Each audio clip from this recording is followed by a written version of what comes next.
to help me.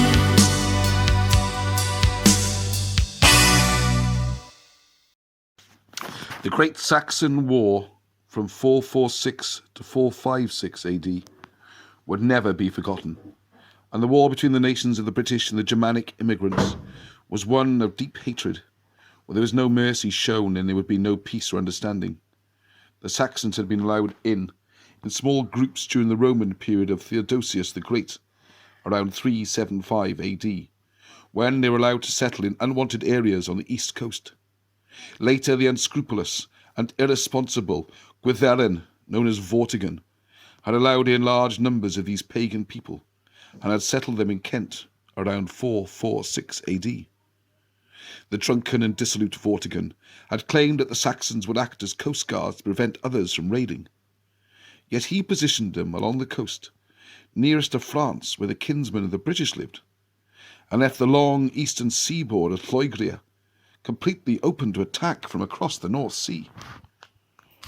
The 6,000 Saxons recruited by Vortigern came with their wives and children, fleeing before the terrible menace of population movements set up by the fearsome Huns under their kings Blida and Attila. Vortigern had obtained the leadership of the British through murder and intrigue, and he feared the princes... Attila the Huns, a real person? Yeah, from the Huns, yeah.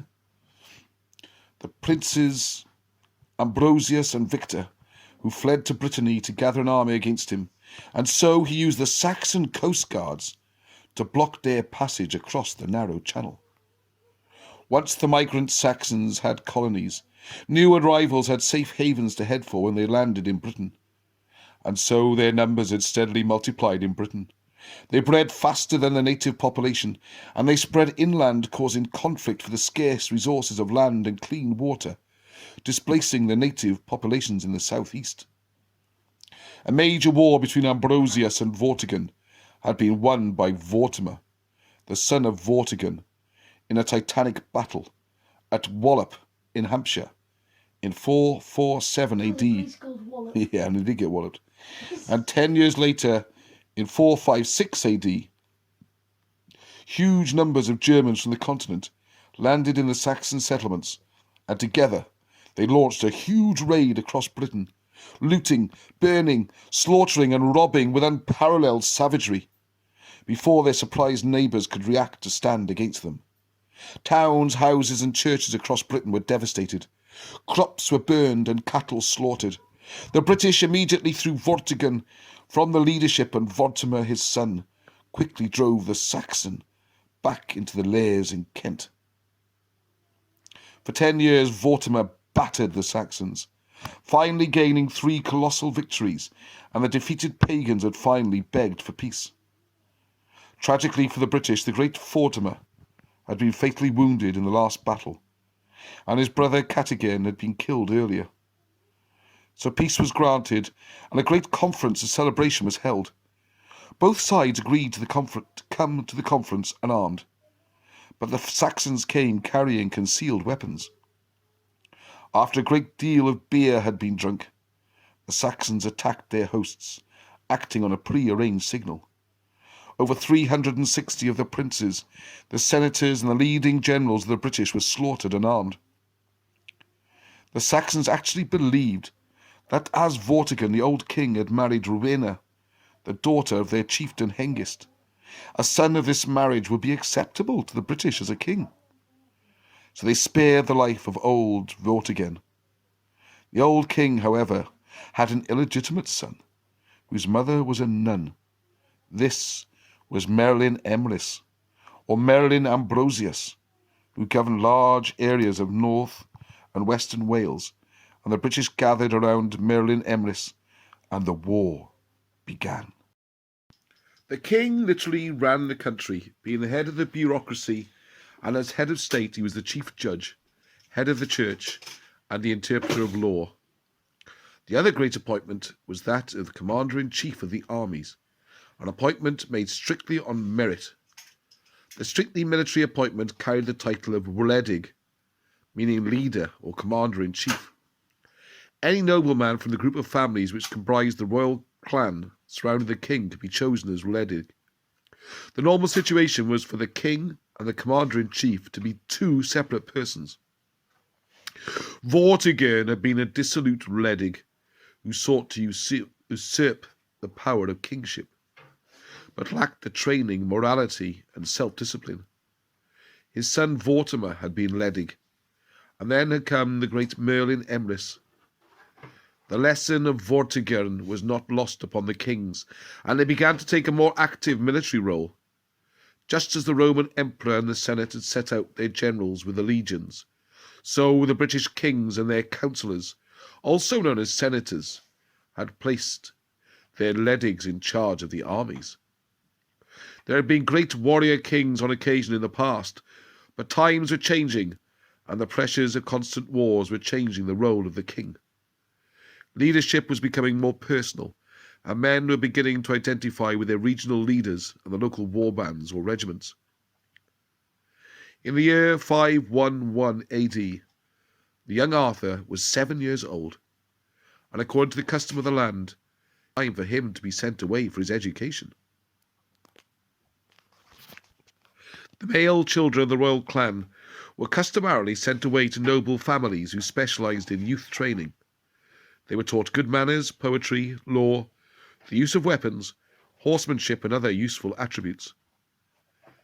Since the time of Theodosius, around 380 AD, there had been a growth in the number of monastery schools, a situation given great impetus by the coming of St. Garmon in 456 AD.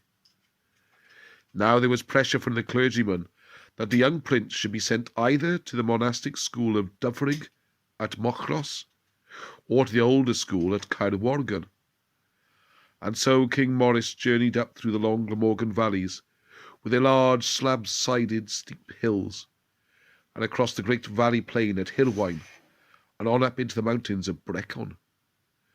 The king's party included 12 of the seniors of his household, and the queen, who rode with him, was accompanied by her handmaiden and personal attendants. A nominal guard of 20 soldiers rode ahead of them. The journey was leisurely, and they stopped overnight at the manors of related noblemen before riding up on the third day to King Theodric's residence at Bryn Gwyn. The old king had come forward to meet his son and to welcome the whole party. The 8 years which had passed since his expedition to Cornwall against Gunnar had aged the king suddenly. His hair was grey and his face was lined and worn, and although his carriage was upright, he walked more slowly. After the usual exchange of family greetings, when King Theodoric welcomed Maurice and Ombraust, kissing her on both cheeks, the old king behaved like any other grandfather, and took great interest in the 7-year-old Arthur and his infant sisters, Afrethla and Anna. There was the usual commotion while the pack horses were unloaded and the other horses unsaddled, and the men then fed and stabled. Members of the visiting household and soldiers greeted relatives, friends and acquaintances amongst Theodoric's household. Quarters were assigned to everyone, and the visitors settled in. While all this was going on, Maurice and Ombraust took the children immediately to the quarters of the old king, so that his mother, Dorianedd, could see them. The old lady fussed over her grandchildren, in a way that most grandmothers do, and Maurice sat and told the news while she held the baby Afrethla. Old Theodoric played little Arthur, and promised to tell him stories of the great kings of the past and of wars and horses.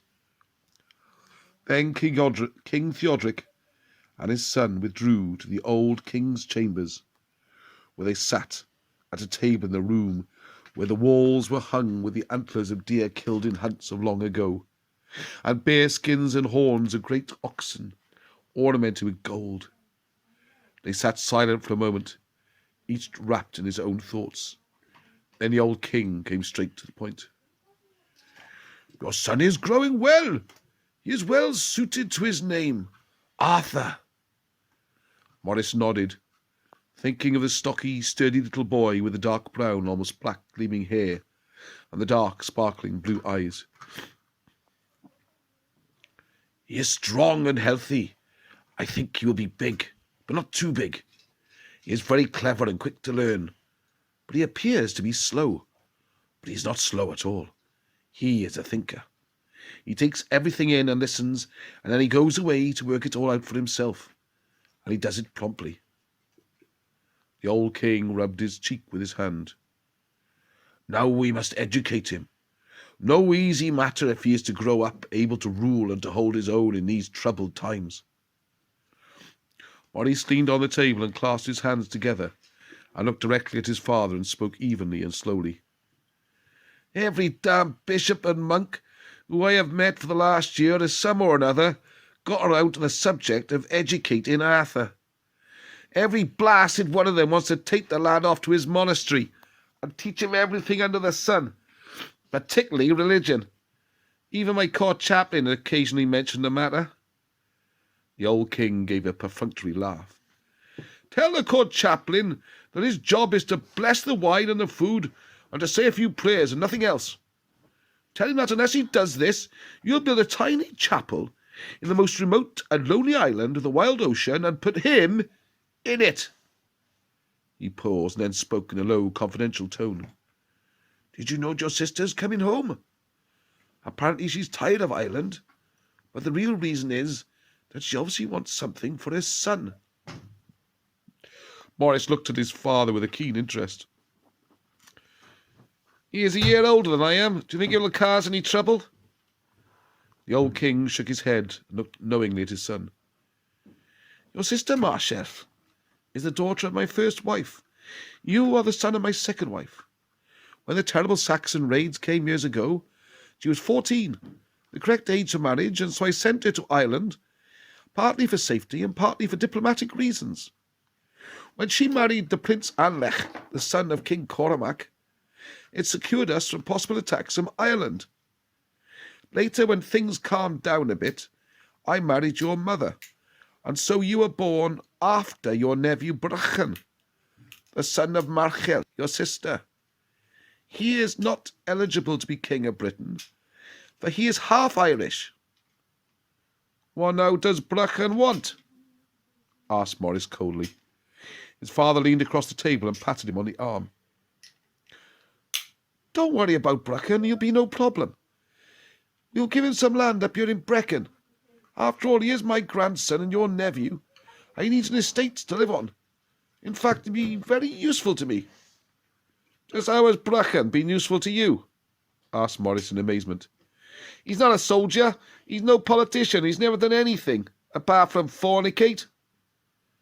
King Theodoric smiled broadly and spread his hands wide.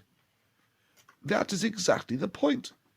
His mother and father Anlach and Marchel have been up to their necks in monks and monasteries, and they sent the boy to be educated by Drychan. And what is the result? Drychan was old and going blind, and Brychan has turned out to be a cross between a religious fanatic and an ill-disciplined seducer of women. He seems to think that by getting on his knees for a few prayers, he can redeem all his foolishness. At the court of the king of Powys, he seduced the king's daughter, and now the lad Cynnog is being brought up and educated by monks. Oh, there was a hell of a row over it. He presents as much threat to you as the cat which chases the mice around my barn. Are you suggesting that we give him the area of Brecon to hold and live in? Asked Maurice. His father nodded and tapped the table with his forefinger. Brecon is almost totally without ambition. He's the perfect family man. As long as he is sure he is surrounded by priests who will save his soul, and happy in the arms of his wife to breed a large family, he will look after this area and give you no trouble. Don't forget that I'm not getting any younger, and I can't go on forever. Maurice stared at his father with a blank face. Somehow or other, he had never thought of his father, Theodoric, not being there any more. There had always been something permanent, almost everlasting about the old king. The idea that Theodoric might die or retire never crossed his mind. There was silence for a while as old Theodoric watched his son digesting the facts of time and life. All right, so Brychan gets his mother's share of the estates in the area. Good, replied the old king. That will give your mother and I plenty of grandchildren to fuss over. Where does this get us with the education of my son Arthur? And I still don't see why use Bracken has been to you. The way that Bracken has been educated and brought up is a perfect example of what not to do. A king of Britain who is dominated by clerics and bishops and might be so far out of control as to scatter the children all over the country would be a menace to himself and to the whole nation. You can't defend a country with a Bible. You have to do it with a sword. Then where do we send Arthur to be educated? The monks and the monasteries are dominating everything. I was taught to be loyal to the nation, but the modern notion seems to be loyalty to the church and to yourself and to hell with the nation. Right, exactly right. King Theodoric got up and began to pace around the room, obviously very pleased with himself. So send Arthur to Merlin Emrys, up in Gannoy. Maurice looked at his father in open astonishment. Merlin Emrys? The great Ambrosius? I'd forgotten that he was still alive. But he's no teacher or trainer of youths. He has never run a school or anything like that at all. He is one of the greatest generals who our nation ever produced. But he's not a teacher. He lives alone with such of his old followers who are still alive in that great mountain fortress of his. No one goes there. It's a forgotten place, full of old warriors of the past fading away to dust. I went there, said Theodoric bluntly, leaning on the table. I went there a few months ago. Merlin Emrys may be old, and his body may be stiff and weak, but he is incomparably wise and experienced. He was educated as a druid bard, and knows more of the law, the customs, the history, and the accumulated knowledge of all the generations of our race than any man alive. As you yourself have said, he was also a brilliant general, and has more military experience than any of us. There can be no better teacher for a future king. I'd forgotten that Merlin was a druid. Isn't he very old now? Of course he's old. He's ancient. But his brain is still good, and he will reflect his whole lifetime of experience and knowledge onto Arthur. Besides, the boy can get all the religious education he needs on Sundays. Maurice was pensive. The idea of Merlin educating Arthur had other advantages. There'd be no petty squabbling among the monks, and certainly no one enjoyed more prestige and respect in Britain than the great old man Merlin Emrys. Maurice often found it difficult to relate the non-violent and pacifist teachings of the Christian Church with the difficult business of running a kingdom full of turbulent and independent warriors, all constantly at war with their neighbours. Leaving everything to God just did not work. Arthur the War King, page 53. So Arthur has gone off to be educated by Merlin Emrys in the remote and lonely old fortress on its hill in the north, and Bracken's become the local sub-king, or the Duke of Brecon. The wife of Gunnar of Cornwall had been put into a nunnery in the area of Oiwas, where she was considered to be safe from anybody trying to take her back to Cornwall. She was an attractive woman in her mid-30s and able to bear children. Her own children now grown over the last 6 years, and were all being properly educated and brought up in monasteries or nunneries at the expense of King Theodoric. Clearly the king intended the boys should become monks, and that they should cause him no trouble in the future. No children, you see. One day in June, when the moon was bearing down from the bright blue sky, the Lady Imogen was sitting quietly on the trunk of a fallen tree alongside the river bank. She had been listening to the distant sounds of hounds baying in the far distance, as a hunt pursued a stag or a boar. The noise had died away, and she sat in the near silence, listening to the tinkling sound of the stream as it flowed by, aware of the buzz of insects in a hot summer's day. A bee droned by, probably one from the hives kept at the nunnery, and the leaves hung still and limp upon the trees on the hot windless day. Suddenly Imogen was aware of someone or something crashing its way through the undergrowth of the woods on the opposite side of the stream. Small branches and twigs cracked and rustled, and finally a man emerged, leading a horse. The man was tall, with light brown hair, dressed in a loose leather jerkin and wearing a belt from which hung a dagger. In his right hand he held a boar spear, which rested lightly on his shoulder. In his other hand he grasped the reins of the horse, which was favouring its left foreleg and limping badly. The man led the horse slowly to the water's edge and allowed it to drink, and he stooped to splash water on his own face and neck to wash away the sweat. Then he straightened up and looked across the river at Imogen and smiled. Slowly and gently the man coaxed the horse into the stream, and with the water swirling around his knees, he slowly led the animal across. So he is Clodogh, son of Clodogh, ruler of the manors in the west. And he apologised for disturbing her. And she explained that she was the wife of Gunnar, of Lord of Cornwall, and that her life was very lonely. He had also lost his wife, and he was very lonely. So after some time, these two got closer and closer. And maybe they get married. Right, we'll skip their romance for a bit, and we shall move forward to when Arthur and his friends arrive at the gates of where they're going to be having their education. The guard came down with a sagging belly, and he's all of 70 years old with long white hair. We're on page 56. But his arms are like hams, and his fists were the size of small loaves of bread, and his shoulders were those of an ox. He simply stood in the gateway, and it was obvious that no one was going to pass until he said so. The leading knight stopped. "I am Gulagoin, son of Gurmite, and we are on the business of King Theodoric of South Wales. And this is Arthur, the son of King Maurice, the son of Theodoric." The old man was squinting at him, shading the sun from his eyes with his hand. "I am Morrow, battle leader, gatekeeper to the Prince Merlin Emrys," said the old man, and he stepped aside and waved him forward into the large open courtyard of the fortress at the top of the hill.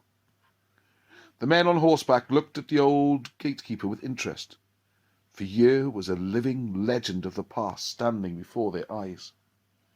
The bards and the poets sang of the mighty deeds of Morrow the Black. They rode into the courtyard, and the two grooms came from the stables to meet them and to take their horses. There was a notable absence of people in so large a fortress. The 6 knights dismounted, and Arthur slid from the back of his pony and dusted his clothes down with his tiny hands. Then he walked over and stood looking up at the enormous mountain of flesh that was the great Morrow. "They sing of you in the songs, but they call you Morrow the Black. But your hair is all white." Arthur stood looking up at Morrow cautiously. His voice was high-pitched, childlike but firm.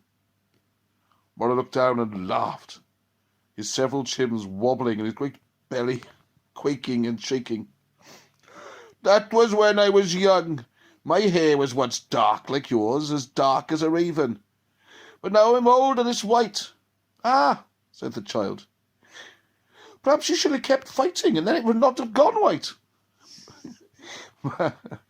Morrow stared at little Arthur in disbelief, and then he realised that the little boy would have loved to have seen him in his power and glory with his long black hair. "No one lives forever, my friend," said Morrow kindly. "And when a man gets a little older, he tires more easily, just like an old horse. And so he either stops fighting, or he dies fighting," finished Morrow. Arthur looked silently at Morrow, taking in the huge bulk of the man.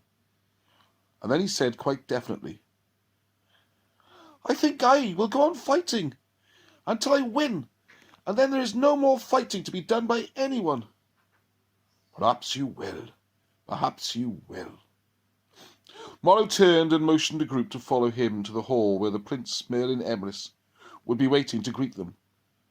So the little party of brilliantly armoured knights, led by the tiny Arthur, followed after Morrow as he lumbered across the dusty yard. They entered the great porch and doorway set in the centre of the south wall of the hall, and passed through into the gloom. The effect of coming in out of the bright sunlight into the dark, shaded, and almost windowless hall was startling. For a few moments none of them could see anything. Then, as their eyes became accustomed to the shadows, they became aware of the huge timber frame that divided the hall in two across the middle to the left of the doorway. There was the traditional opening in the centre of the great partition, and Morrow, turning to his left, led them through. The smell of fresh rushes on the floor, of new baked bread, and the faintly sweet resinous smells of burnt timber from the previous night's log fire met them. There at the head of the hall, in the place occupied by the ruler, was a long table. A large window set in the south wall of the hall opposite the table let in streams of rainbow-hued light. Many of the halls of the princes and chieftains had such windows, and more often than not they were quietly looted from ancient villas or deserted churches, a practice which continued for another 1,500 years after Merlin. A tall man with stooped shoulders stood waiting for them in the centre of the hall. He had long, silvery white hair and a straggling white beard, and he was beginning to go bald on top. His face was keen and sharp, and his dark eyes seemed to glare and stare with the intensity of an eagle. He was wearing a long black cloak, which was crisscrossed with horizontal and vertical lines of dark blue, brown, and deep red wool. The sunlight passing through small, many-coloured panes of glass at the window fell on him, and he seemed to glow with a strange energy. Merlin Emrys had the unmistakable and yet undefinable, majestic air which distinguishes all great men. The fact that he was standing to receive them, a mark of respect, was not lost on the knights who had escorted Arthur. And the fact that Merlin was not just standing to receive them, but the Prince Arthur, whom they had all taken for granted through over-familiarity, came as a shock. Page 57. Old Morrow made the necessary introductions, starting with Arthur ap Morris, ap Theodoric, and then listing all the 6 knights. Whilst Morrow was intoning the names of the knights and their fathers and grandfathers where he knew them, Arthur became aware that there were other people standing in the shadows of the hall. He could not quite make them out in the gloom which contrasted with the bright sunlight from the window. "You are welcome. We have been expecting you for many days. I see from your appearance that your journey has been a peaceful one." Merlin's voice was deep and husky. It sounded rough and hoarse, almost like the scraping of a knife upon stone. He turned, and with a gesture of his right hand he indicated the other men who stood in the shadows waiting to meet the Prince Arthur and his party. "May I introduce Gwayon Bach, the bard to my household?" Gwayon Bach stepped forward, a tiny little name as his name Bach, meaning the small, indicated. He wore a bard's robe of blue and white, and golden bracelets upon his forearms. "Good afternoon, gentlemen. I am pleased to be of your acquaintance." The little man stepped back into his place. Merlin Emrys indicated another man and introduced Tegid, the head of the household, next in importance to the prince and chief counsellor. Tegid was an immensely tall man with broad shoulders. He had dark brown hair streaked with grey and a scarred face. Then Merlin introduced Ian Erchirth, the horrible steward of the household. None of the knights could conceal their curiosity at being able to see in the flesh the most famous man-killer of them all, the one against whom single combat had meant certain death. All of them were utterly surprised, for Ian was no gigantic figure with huge shoulders and arms at all. He was just above medium height, well built, but certainly no giant in any respect. Yet his arms are quite thick, like his legs. The most outstanding features of Ian's appearance were his eyes, like those of a tiger, steady, dark, and unblinking. His face seemed permanently expressionless, like a statue, and surprisingly his face was comparatively free from scars or any signs of war. The only visible damage he had received was a thickening of the nose with a broad, short indent in the centre. can either news. You saw a couple of them at the rugby on Sunday. I'm pretty sure that just means he's got a battered nose. He stepped forward quietly and silently, moving like a cat. He nodded curtly and said, "Good afternoon," and then stepped back, regarding the visitors with somewhat indifference. Iron was the only man of Merlin's household wearing armour. A light coat of chainmail covered with chest and heavy arms and upper arms, and hung to the level of his thighs, and around his waist was a broad belt heavily ornamented with gold plaques.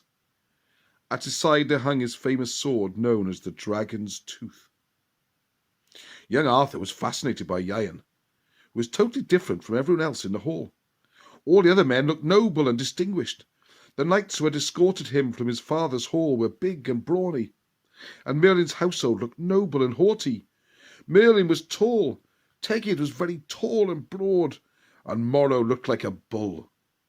Yet, the most dangerous and deadly of them all, the man who was unbeatable in single combat, looked to a casual observer average and ordinary.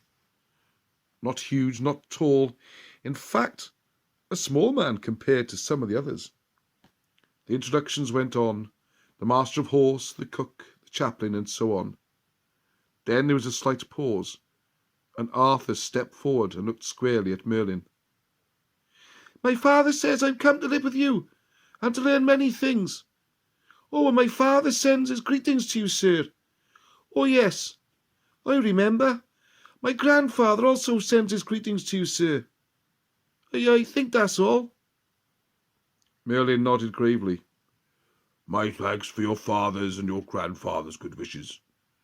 I am most pleased to welcome you to my household. And now my stewards and the servants will show you all to your quarters, where you may wash and change your clothes. You knights may lay aside your armour and your weapons in the care of Tegid, and you may relax after your long journey. Tonight we shall feast and speak together and enjoy ourselves." He sounds very grumpy. Merlin spoke in such a way that his invitations were orders, and there was no mistake that he could make the greeting "Good morning" sound like an order. Then Morrow and some of the servants led the visitors out of the hall of the prince, and across the yard in the bright sunlight to one of the dormitory buildings, where they were assigned their partitioned cubicles. Morrow took Arthur to the prince's building, a strong stone edifice, entered only by a narrow doorway with a thick, heavy oaken door. He showed Arthur to a room which was to be his own, and introduced him to Crowey, a young peasant who had chosen to be Arthur's servant. The wooden chests and bundles containing Arthur's possessions had already been brought into the room. Arthur looked around at the stone-walled chamber, and there were two slit-like windows set high in the walls, and a large wooden cupboard across one end of the room. There was a wooden-framed bed packed with fresh straw, and covered with bright-coloured heavy woolen blankets. Crowey quickly fetched a bowl of water and a towel and set them down on the table which stood near the end of the bed. Arthur pulled off his leather top-jacket, and then his woolen shirt, and began to wash. As he rubbed away, he asked Crowey questions. "Are there any good places to go fishing round here?" asked young Arthur between rubs. "Oh, there are some very good trout streams," replied Crowey. "Are we near the sea?" asked Arthur again. "I like the beaches and the sea," finished Arthur. "No, the sea is a good way off, but you can swim in the river in some places," replied Crowey more confidently. "I like beaches. Are there many soldiers in the fortress?" "No, not many. Most of Prince Merlin's men have long died. Now there are only a small number of older men left. It's a very quiet place. No one comes here very much any more." "Are there plenty of horses in the stables? I love horses." "Yes," replied Crowey. "The Prince Merlin Emrys is famous for his horse breeding, and he keeps ponies to travel the mountains." Arthur's face brightened up as he was finished drying off. It was a pity there were no beaches, and it was a quiet place. But if there were plenty of horses and ponies, it would not be that bad. A long way to the south, far beyond Cardiff, the Saxon villages of Hawkwell's people had become established. They lived in a crazy world of unmarked and uncertain boundaries and borders. Here there were streams, one side of which was Saxon and the other were British. There were woods which neither side entered, a barrier between the two nations, and hills where the south slope was Saxon and the north slope British. The people had learned that in the winter, when the rain beat down and the winds blew and the snow... Well, the grain was getting beaten down, but it's the rain beating down the grain, I suppose. It's flying corn. Yeah, another recording ruined. And the snow came to lay heavy on the ground in a thick white blanket. It was a time of peace. It was in the spring and in the summertime when the bushes, I need better glasses, grew thick and green and the trees were heavy with leaves. That danger threatened. This was the time of the year when the British war bands were on the move, when their chiefs gathered their young men and warriors for the annual military review. This was also the time when the Saxons were out in the open, scattered across their fields. The women and young girls would clear the stones and rocks from the land and pile them along the edges of the fields. The men and the boys would tear up bushes, chop down trees and dig out the roots. They would dig ditches to drain and to irrigate the land. Later they would plough and plant seeds, and they would endlessly pull out weeds from among their crops.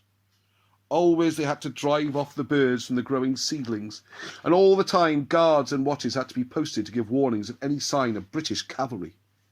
Woods were particularly vulnerable areas where enemies could move silently and unseen, hidden by the dense trees and bushes, the sounds of their horses' hooves muffled by the thick layers of rotting vegetation. Woods and forests became places to be careful of. There had been swift, sharp raids by British cavalry units every year since their arrival in this new country. The raiders are mainly young men, often groups aged between 16 and 25 years old. Frequently they seemed to have come long distances, and the Saxons learned that it was British custom to gather and train these young men at an early age. They encouraged them on this type of minor expedition as a means of getting their high spirits out of their system and avoiding trouble in their own areas. The whole thing was more a matter of military training than serious full-scale warfare, and loss of life was surprisingly low on both sides. There had been one very serious raid in the third year after they arrived in Britain. The Saxon king Aella had arrived with a very large group. His peoples had been migrating in small and medium groups for a number of years, and finally the king himself had moved over to the new country. This large migration had stirred up extensive fighting, and Aella had secured a strategic advantage by capturing the British walled fortress of Anderida, Pevensey. The Saxon forces had crept up on the fortress and lay in wait in the woods all day. Then that night, whilst dark clouds scudded across the moon's face, they had silently brought ladders against the high walls of the sleeping fortress. No one inside Anderida was spared, and men, women and children were massacred. The British had not previously considered the Saxons as being willing or able to mount such an attack, and their reaction was a burst of fury, and all along the settlements of the south coasts, Saxon farms and villages went up in flames. This time the raiding bands of the British were large. The men were older and harder. They did not cause momentary terror and confusion, as did the youths and young men, but they pressed home their attacks, battering their way forward, killing and destroying. This was raw, merciless warfare, and whilst the British would take women and girls for slaves, they slaughtered males of any age without exception. This was how the Saxons had learned in their villages and farms that the British were in fact a number of nations, and that each was ruled by its prince or king. The areas which they had been penetrating were ruled by small princes, and they were no strong kings. Their kings had died out centuries before when the Romans had come to Britain. But to the north and to the west, there were powerful British kings, and one of them had a senior rank and was the High King. These rulers were powerful and warlike, and it was they who had crushed the Saxon invasions of Hengist and Ersk 50 years before. The smaller Saxon communities wanted nothing more than to farm land, to grow crops, and bring up their children. Yet the very weight and size of the migrations of their kinsmen who were flooding in to join them made it imperative that the settlements expand further inland, taking up more land. Many of the smaller British communities and villages have made it quite clear that whilst they would defend their land and property, they had no wish for an all-out total war. The British herded their sheep and cattle and ploughed their land in sight of the Saxons, who did exactly the same, each side studying studiously, ignoring the existence of the other. Farmers and local chieftains of both sides had no wish to have their land turned into a battleground between the British kings from the west and the north and the migrating Saxon leaders. Farmers on both sides were able to recognise many of their neighbours from the other nations, but each pretended that the other did not exist, and usually they quietly avoided coming into contact with each other. The British of the southern coasts of England recognised that they were small, fragmented communities without a central government and central organisation, with no emperor or king to hold them together. They were too far from the British centres of power to receive constant support, and they were of Belgic race, and not of the same origin as the Britons of the West Country and of the Midlands, north of the Thames and Wales. With the coming of the Saxon tribal kings, following migrations of the majority of the tribes, it was the Saxons who now possessed central organisations and coherence under their kings and their councils, known as witans. Sooner or later, the Saxons would have to attempt to expand to take up more land beyond the heavily Romanised villa area of the south of England. This would bring them into direct conflict with the powerful British kings and princes whose ancestors had never been completely subjugated, dominated and controlled by the Romans. The Saxons wanted no guerrilla war and conflict in the areas which were now their homeland, and so they tolerated the British communities, who in their turn accepted coexistence with the Saxons. The real battles would begin when settlers attempted to move inland. Men talked around the fires in the evenings long into the night, speculating on the coming collision. The young Coelred was growing up in this strange environment of split communities. He learned to take part in the work in the fields and to clear the land. So great was the pressure to grow sufficient foods to feed the rapidly expanding community that only the very senior men, like his father and uncles who acted as governors and judges, were set above the ranks of those who worked in the fields. Coelred literally knew nothing whatsoever about the British, who we only ever saw as distant figures in fields and hills. Fearsome stories were told about the dreaded British kings and their regiments of soldiers. He wondered about the British heavily armoured horsemen, who came like the wind and were gone just as suddenly. Very few people had seen them close up, for most of those who had were dead. Often he would wander along the riverbank, a sturdy, fair-haired 7-year-old, and wondered what was so different on the other side, and what it was like beyond those distant, low, sloping hills.